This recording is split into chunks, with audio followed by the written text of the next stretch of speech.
lahat kayo, may uwi kayo ng 5,000 cash. Will also receive a check worth 200,000 pesos.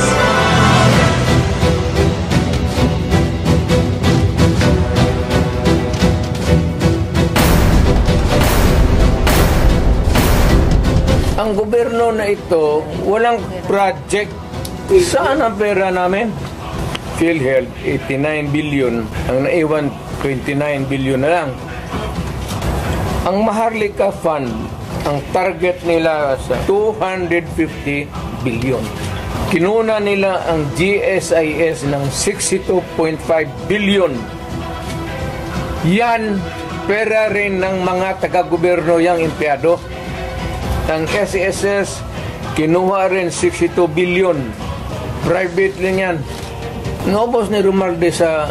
Kasi Romualdez, may tag 5,000 kayo ngayon. Kita ko sa CCTV. So, kung walang pera, anong gawin nila? Maghiram.